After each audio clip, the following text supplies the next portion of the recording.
जय मसीह। आज 2 जनवरी 2020 तदनुसार 17 पुस 2076 बिहिबार। आज हामी माथिल्लो कोठाबाट हेर्नेछौँ। आजको शीर्षक छ ठुलो चित्र।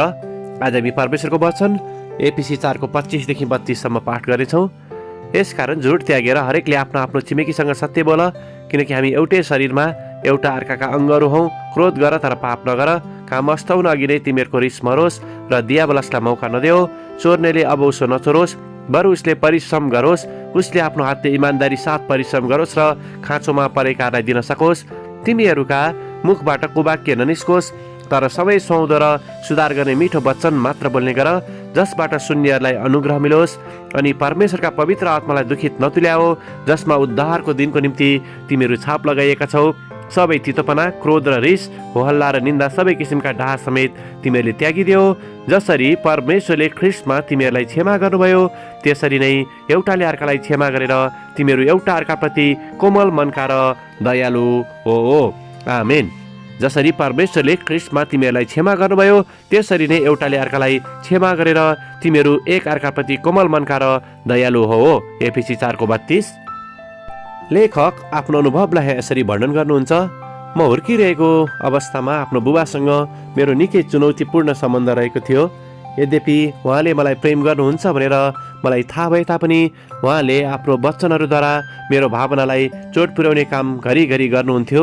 त्यसैले उहाँप्रति मैले धेरै जसो नकारात्मक भावनाहरूलाई हृदयमा सँगालेर समयसँगै हुर्कँदै गएँ, जुन अन्तत साँचो भावनाहरू थिएनन्। जसरी म ठुलो हुँदै गएँ, परमेश्वरले मलाई म केवल आफू र आफ्नो पीडामा मात्र केन्द्रित भइरहेको र जीवनको ठुलो चित्रलाई हेर्न चुकिरहेको कुरालाई थाहा पाउन सहायता गर्नुभयो।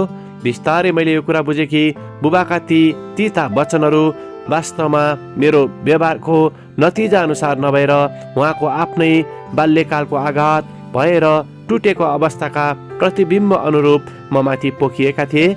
यसरी एक दिन उहाँले मलाई मेरो छोरीको अघि होच्याउनु भएको थियो, तर त्यस बेला परमेश्वरले मेरो हृदयलाई नरम तुल्याइदिनु भयो र मैले नम्र साथ मेरो बुबालाई सोधेँ, बुबा, तपाईँले मसँग किन त्यसरी बोल्नुहुन्छ?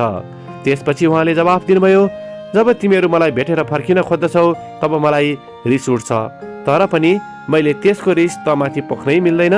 तब मैले महसुस गर्न सकेँ कि मेरो बुबा आफूभित्र रहेको पीडासँग कसरी जुझ्ने भन्ने कुरामा निकै सङ्घर्ष गरिरहनु भएको थियो।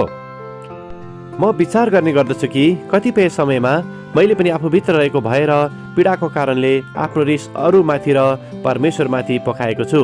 तर आज म परमेश्वरलाई धन्यवाद दिन्छु, किनकि परमेश्वरले मेरो भावनात्मक चोटहरूबाट मलाई छुटकारा दिनुभएको छ र आज जब कसैले मसँग दुर्व्यवहार गरी हाल्दछन् भने पनि तब म उनीहरूसँग कोमलता साथ प्रस्तुत हुन सक्दछु र उनीहरूको व्यवहारलाई व्यक्तिगत रिसको रूपमा लिँदिन, किनभने परमेश्वरले मलाई प्रेम र सकारात्मकतामा स्वीकार गर्नुहुन्छ र त्यसरी नै मैले पनि अरूहरूलाई र म आफैलाई दयापूर्ण व्यवहार गर्न सक्षम हुनु पर्दछ।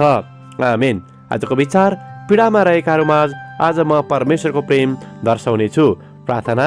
पिता परमेश्वर, हामीलाई अरूहरूको अन्योलता, पीडा र क्रोधलाई बुझ्न सहायता गर्नुहोस्, ताकि तपाईँको प्रेम हामी उनीहरूमाथि दर्शाउन सकौँ।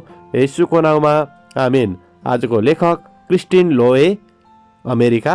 आजको प्रार्थनाको विषय क्रिस्चियन चिकित्सकहरूको निम्ति।